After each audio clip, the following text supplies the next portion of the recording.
No one truly changes because of a single decision.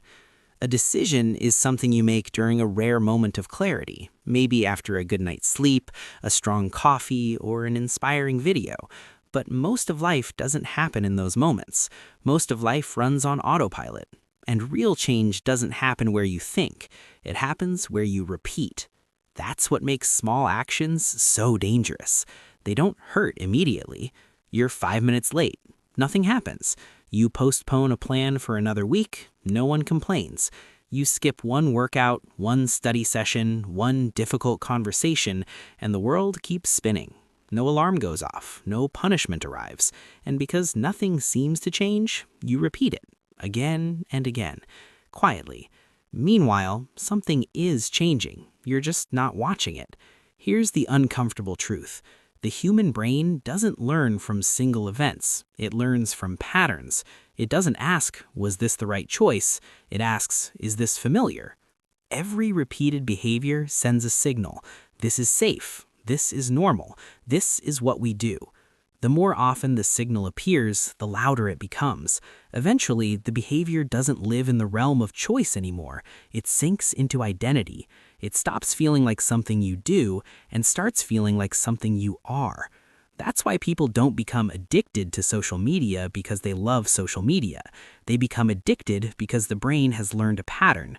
When tired, scroll. When bored, scroll. When stressed, scroll. After enough repetitions, the brain stops debating.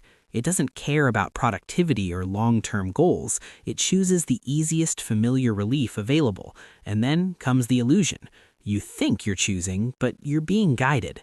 The same mechanism works in the opposite direction. Real change begins when you quietly interrupt the loop, not with a dramatic transformation, but with something so small that your internal resistance system doesn't even wake up. You can't force yourself to read 2 hours a day right away. Your brain will fight back like you're asking it to climb Everest in flip-flops. But you can open a book every morning and look at one page for 1 minute. 1 minute is too small to argue with. It feels harmless, almost silly, and that's exactly why it works. You've slipped past the gate.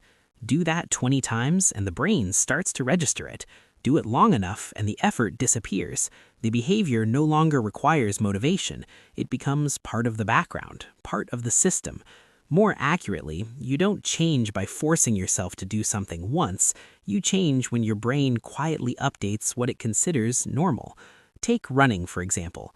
For some people, running isn't hard. It's not for people like me.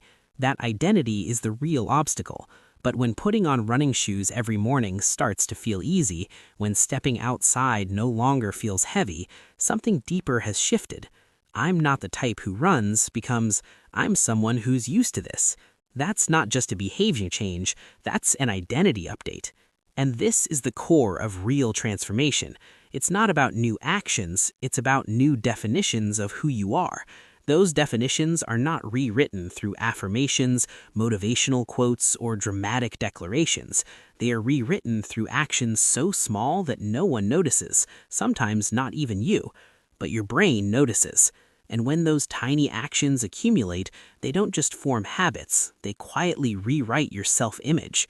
We love to believe that life changes because of big moments, a bold decision, a career switch, a sudden burst of motivation, a "this is my turning point" speech.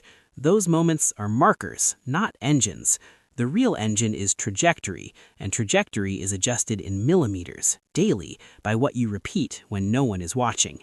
In the end, change doesn't come from making one massive decision. It comes from subtly adjusting your steps, again and again, until the direction of your life quietly, inevitably shifts. And by the time you notice, you're already somewhere new.